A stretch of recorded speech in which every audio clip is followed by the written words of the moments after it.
So each week at this time we do what we call our main talk. We bring in kind of a 20 to 25 minute presentation from speakers of kind of various walks of life. So I don't always do it, but you're stuck with me today. And if you don't like that, I'm not going to do it again until July. So you get a break. But I do like to talk from time to time.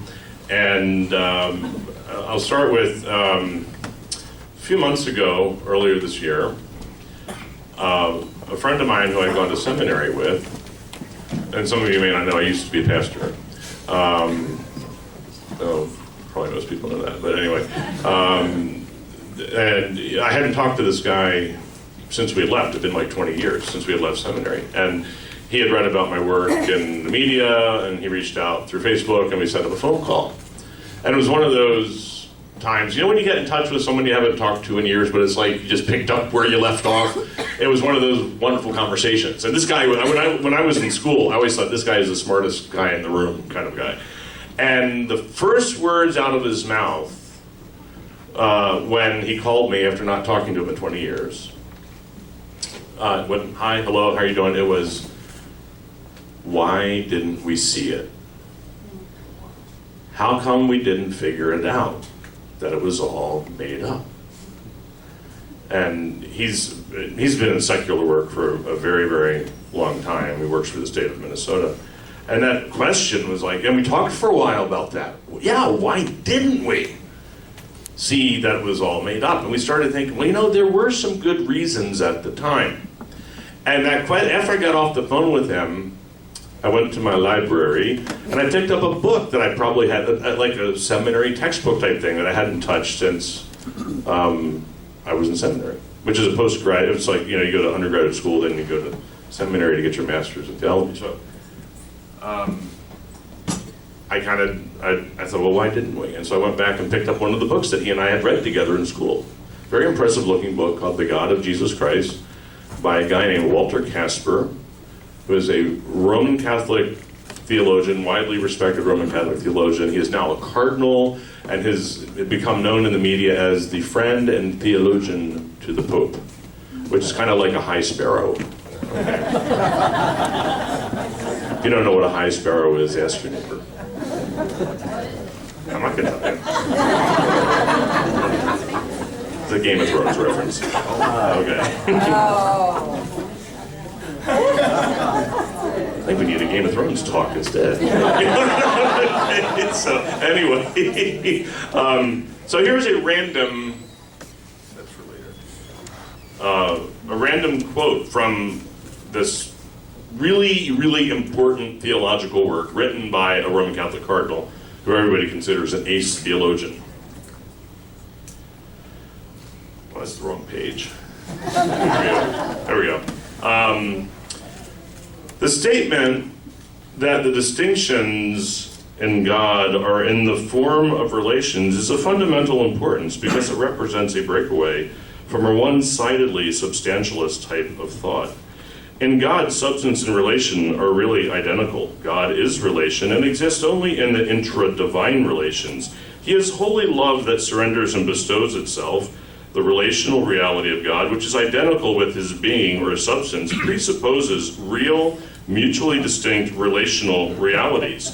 To the extent the distinction between the one substance of God and the relations is not purely a mental one, distinctio rationis, you have to throw Latin in there, but one that has a foundation in reality, distinctio virtualis, in that the relation is directed to a term which is really distinct from the substance. Can we keep reading? It's almost 400 pages of that. But it sounds really important, doesn't it? It sounds important. And I just thought, well, who am I to question the high sparrow? He's way smarter than me. And so we were surrounded by stuff that sounded important. The ideas like these that were backed up, still are backed up by big institutions and networks and money. And we had bearded professors with Germanic names who puffed their pipes in book-lined studies. And maybe most importantly, these beliefs were the beliefs of our tribe. And it was the beliefs and the kind of the worldview system of our family and our friends is how we grew up. And one of the most deeply ingrained human instincts is not to defy the values of the tribe, lest you get kicked out and left to die on the African savannah and get eaten by hyenas, which is really what the fear of rejection all boils down to. Okay, seriously. That's where your fear of rejection comes from. Not getting eaten by the hyenas on the African savannah. It's a survival thing. Once you realize that, it's pretty freeing, because you know, I'm not going to die on the African savannah, so you can reject me all you want. Well, not really. Okay, I'm not that free. So when I belatedly realized that there is nothing there in books like that book I just read to you from, it had a profound effect, and I'd like to hear about this from you all, because for me, ultimately, it didn't only impact the way I viewed religion, it impacted the way I looked at the rest of life, the rest of the world, and it raised an even more haunting question in my mind that I have been asking ever since, which was, what else have I missed? If I could be that wrong about something that big for that long, there's got to be other stuff I've been missing out on. There's got to be other stuff I've been wrong about. What else have I misunderstood? A lot. And it's caused me to be more skeptical about the extent of my knowledge on any topic. And I ask more questions than ever before, because the more I learn about the world, the more profoundly I aware I am of my own cognitive limitations. And that is really the main point. Because I'm afraid after this it's going to kind of degenerate into a chaos. So that's kind of the main point of my talk, if we're going to go in other directions. But that's really what the main point of my talk today is. Being secular, I think, is about way more than just not being religious. Because unsubstantiated dogmas, ideologies, and doctrines are by no means limited to religion. Because when you start asking the questions, you start seeing them all over the place, in culture, in pop psychology, in economics, in politics, all over the place. We see them everywhere. And I think the rise of communities of compassion and reason, like the Oasis communities growing across North America, could have a very special role to play. And we could make a big contribution to creating a more reasonable and compassionate society.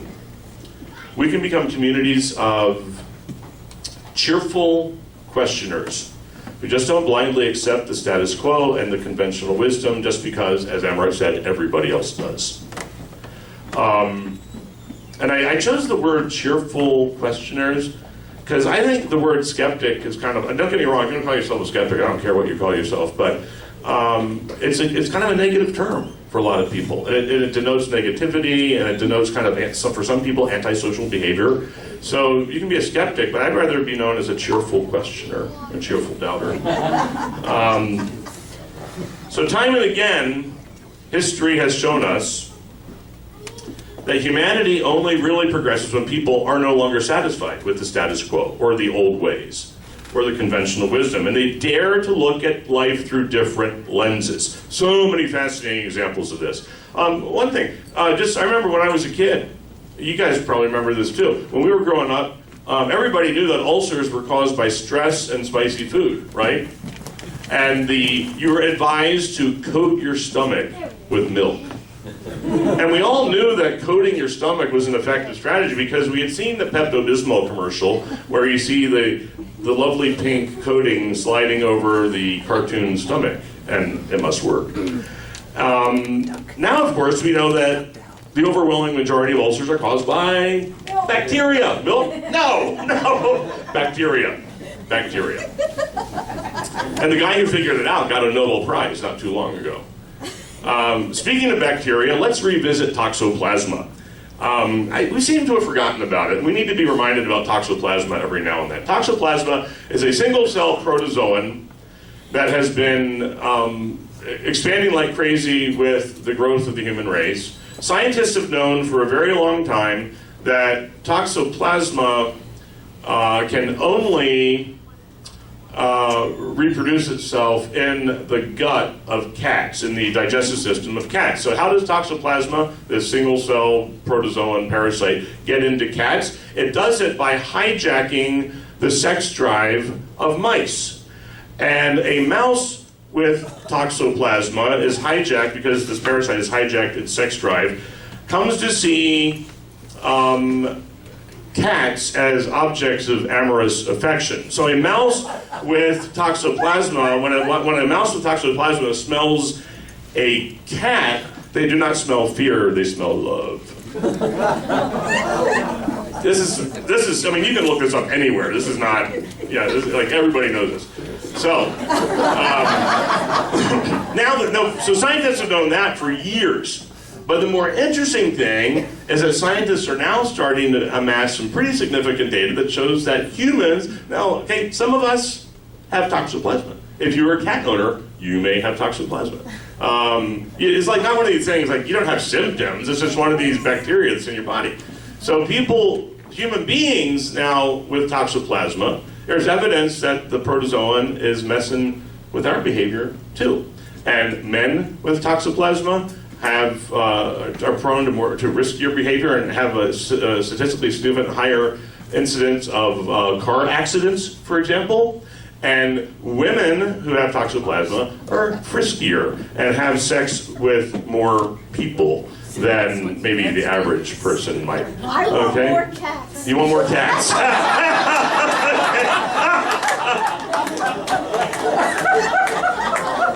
You heard it. Okay.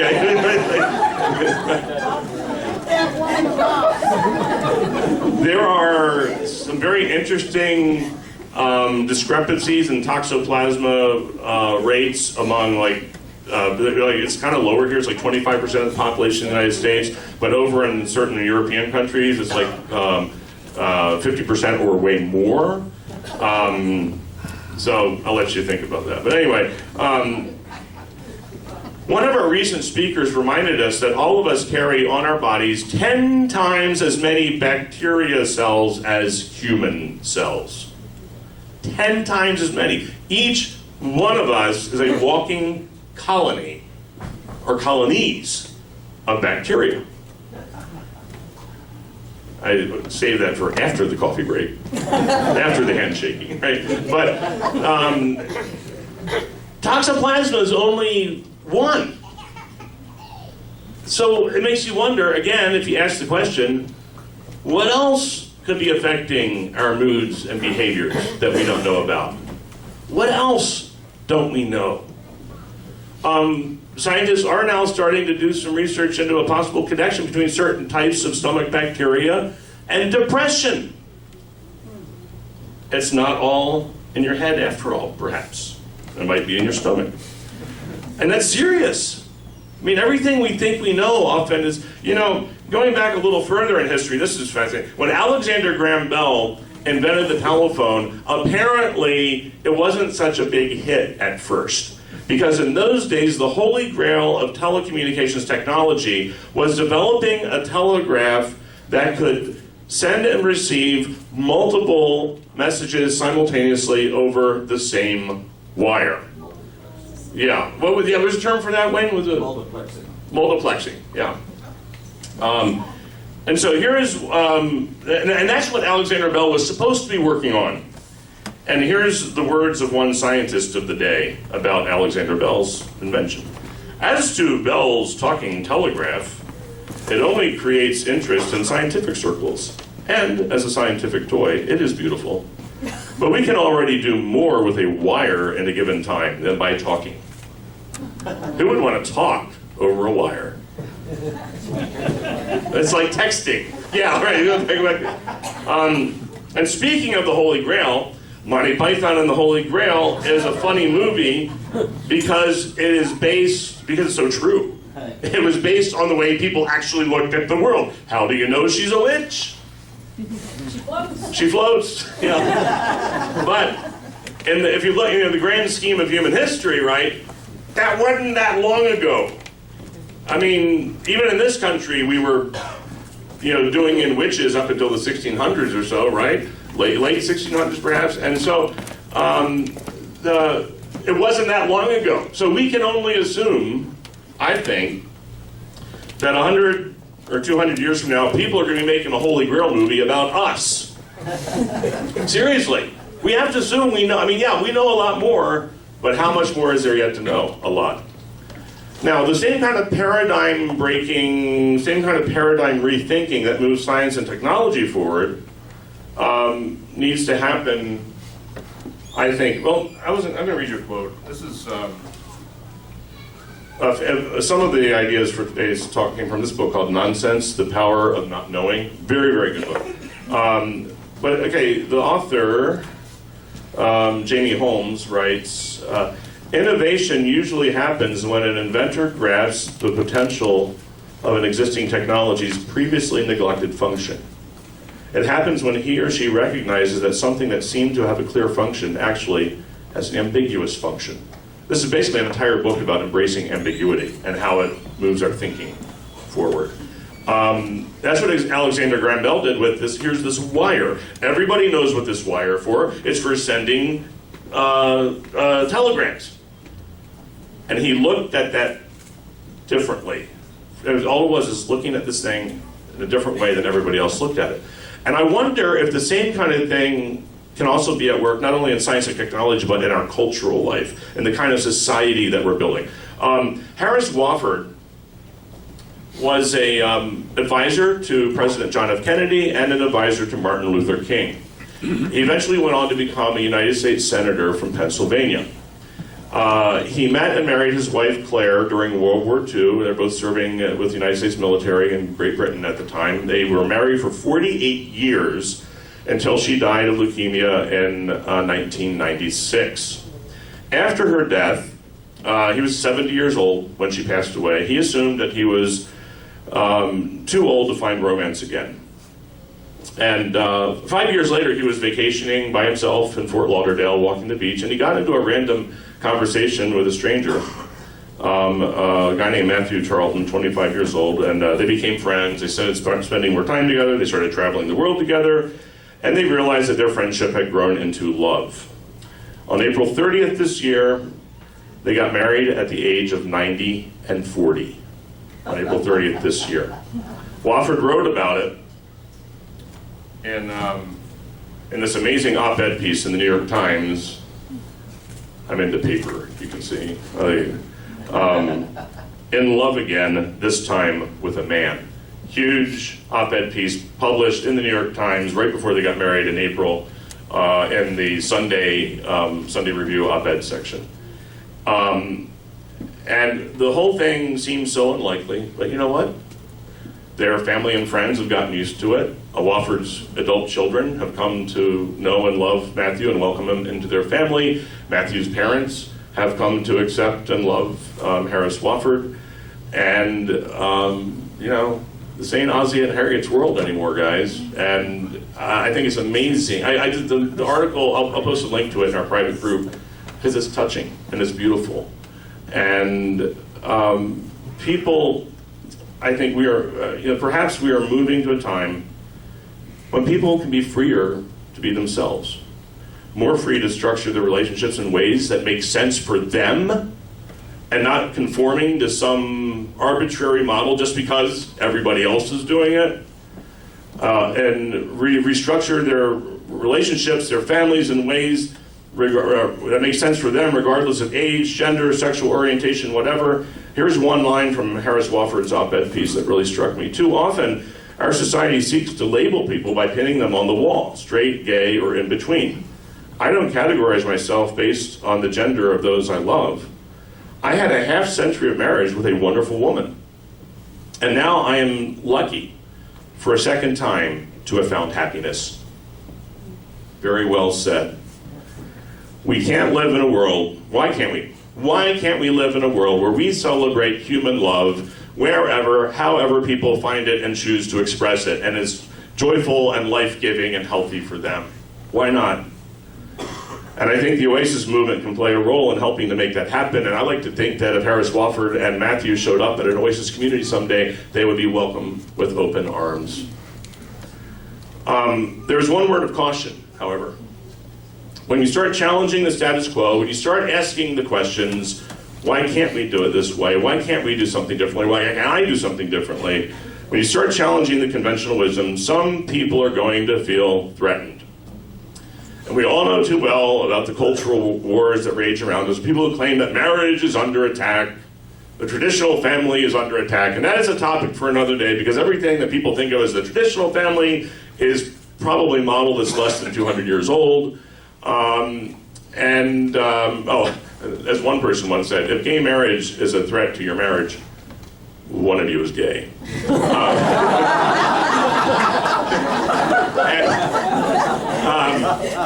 And we have to help people see that just because somebody chooses to live their life differently, it is not an attack on how you live your life.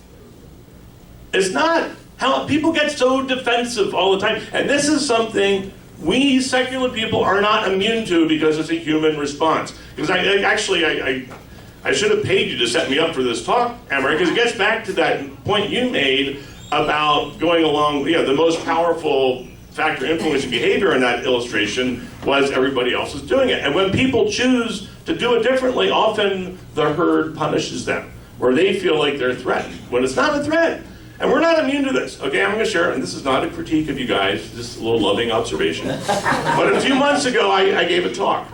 And in my talk, I made an offhand remark. This was a minor illustration in the talk, not the main point of the talk, hardly. I made a minor observation that I do not use GPS. And it's a conscious decision because I was a Boy Scout and I learned to read maps. And I'm just personally concerned that if I start relying on GPS, my navigational skills in my brain are going to atrophy. And I like knowing how to get around without Siri. And so that was just a decision I made. And I just said that. That's all I said. And then we had lunch at the corner bakery. I remember it well. And I'm usually late to lunch because I'm hanging around here. And so most of you guys are already over at lunch. And I get there, big table. We had like 40 people in the restaurant. And at the one big table that I walked by waiting to get my food, the only thing I heard people talking about was GPS. Well, he said he doesn't use GPS. Well, I use GPS, and it's just fine for me. And so I finally sit down, and some of you guys bombarded me. They're like, Mike, what's your problem with GPS? And I'm like, I don't have a problem with it. It's I don't think I'm better. Okay, it was not a judgment. It was not judgment. I don't think I'm better in any way. We're just different. So when somebody chooses a different path in life, whatever it is not an attack on the way you live life. It's a different path. Be accepting and be accepted, and let us celebrate the difference. Thank you.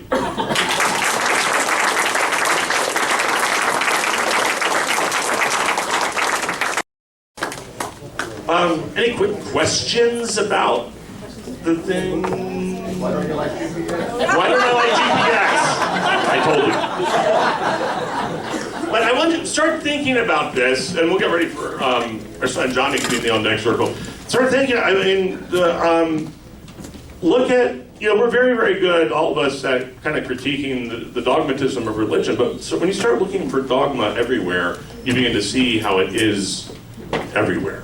And so maybe that would be our homework assignment. It's just, where do you see other dogmas and doctrines? And, I just see hands. Is there a hand kind of sort of going on there? Yeah. So, what do you think would be some active steps a person could take to try to get themselves out? Because, a lot of times, like you said, you're in that and you don't even realize it. Right. So, what are some active steps you can take to help yourself step outside of yourself? I think that's a good question for the crowd. How do we become more aware? Because sometimes when you're in it, like I said, when I was in it with the, this thing, when I was studying this book to write papers about the immanent Trinity and the economic Trinity, which I did write papers about it, and substitutionary, substitutionary atonement and everything else, you were in it and couldn't see it. So I think that's a wonderful question that I'm not sure I have. For me personally, and all I can say is for me is reading a lot helps me. I wouldn't have gone this route if I hadn't started opening myself up to books other than theology books. When I started reading Guns, Germs, and Steel by Jared Diamond when I started reading *Sapiens*. There's so many others that have had that kind of impact. There are so many books I've read that once you read that book, you can't look at the world the same way. So for me personally, it's been opening up my reading list to things beyond where maybe my comfort level was. I'm not a scientist, I'm an English major.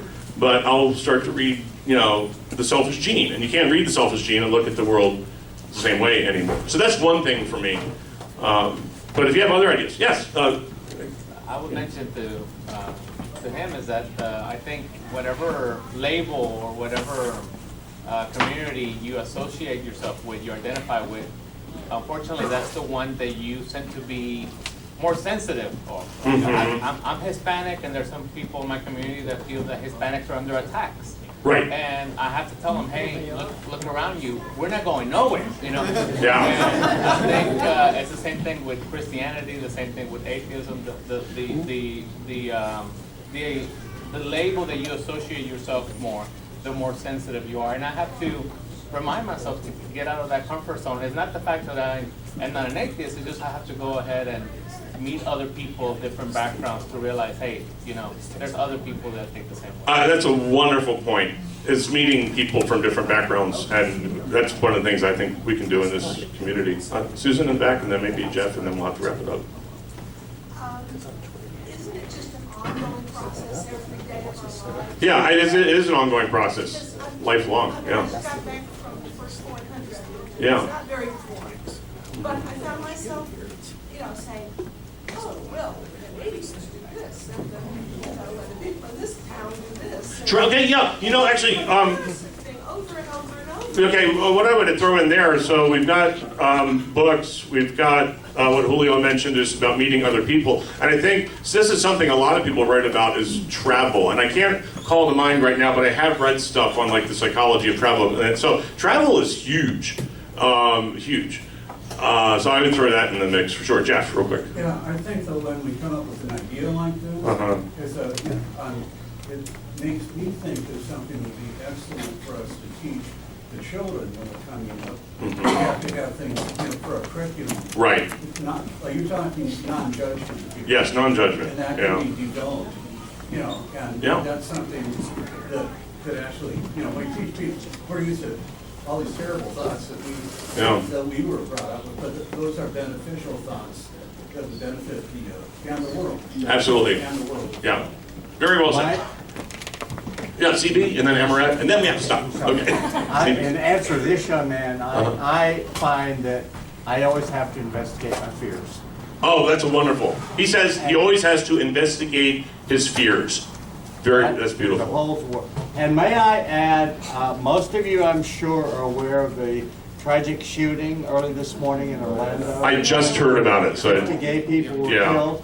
I want to point out that the elected Attorney General of Texas, Dan Patrick, Lieutenant Governor of Texas, Dan Patrick, tweeted in response to that, "You shall reap what you sow." Yeah, it was the passage from Galatians. I can only hope the same thing for himself. And I think this shows why, well, on so many levels, but we got our work cut out for us, and we are needed. Communities like this are needed. Thank you for mentioning that, CB. Amaret. Another really good resource is The Work by Byron Katie. It's a series of questions and a turnaround where you can examine all of your beliefs and challenge. Can you post a link in our private group for that? Thank you. Thanks for the conversation. I love you guys. Enjoyed it. And we're going to turn it over to Johnny from our board.